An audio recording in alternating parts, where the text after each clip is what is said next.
The girl has a magic bracelet. Just touch it once. You will teleport to the home of the handsome guy she wants to see, and get a chance to kiss him, then touch the bracelet again, and you will disappear without a trace. But this time after she teleported, she accidentally kissed the emperor from the novel, and then she noticed the black line on her wrist that symbolizes death had shortened a bit. The girl suspected that kissing the emperor had absorbed his imperial energy. To test her theory, the girl teleported back again. She said firmly that if kissing could extend her life, she would kiss the emperor to death. The girl seductively beckoned the emperor to come have fun with her, but then she thought she was being too forward, and felt a little embarrassed for a moment. Just as the emperor thought he was hallucinating and walked toward her, the girl suddenly remembered that he was a tyrant. She was afraid that he would hold her captive while they kissed, so she changed her mind on the spot, and teleported back again. The emperor thought the girl was making a fool of him. He angrily called his guards, saying that they had to find her even if they had to dig 3 feet into the ground. The next day, the girl thought that since she was going to die soon anyway, she might as well take a risk, so she teleported back once more.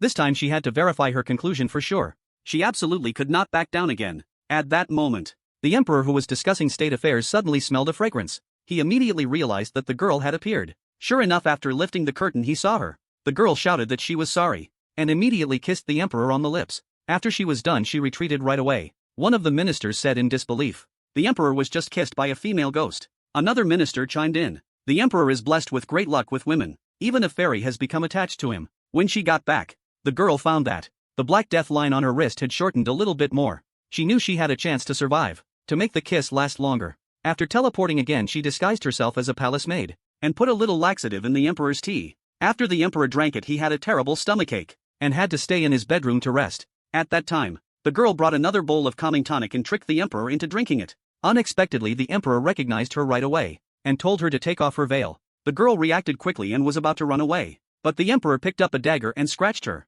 The girl cried out in pain repeatedly, and decided that she needed to upgrade her sneak kiss tactics, to get revenge on the emperor. The girl dripped some body wash on his bed, then she called the cleaning palace maids over to take a look. After the girl made up a bunch of nonsense, they immediately thought that it was evidence of the emperor's illegitimate child. The 2 maids were so embarrassed that they did not dare to look directly. Soon, the rumor that the emperor was impotent spread throughout the entire harem. This even made the Empress Dowager look at him with prejudice. The Empress Dowager told the emperor that he was in his prime, and having no women around him would make him sick with pent-up frustration. She was afraid that the ministers would really think that His Majesty was incapable of having heirs. The next day, the ministers persuaded the emperor to select concubines to enter the palace, to continue the imperial lineage. He was already an adult, and having an empty harem was inappropriate. At that moment the girl teleported over and lay on the beam of the roof. She shouted loudly, "The emperor is impotent. Do not marry your daughters or granddaughters to him." Seeing this situation, the emperor immediately ordered his men to arrest the girl.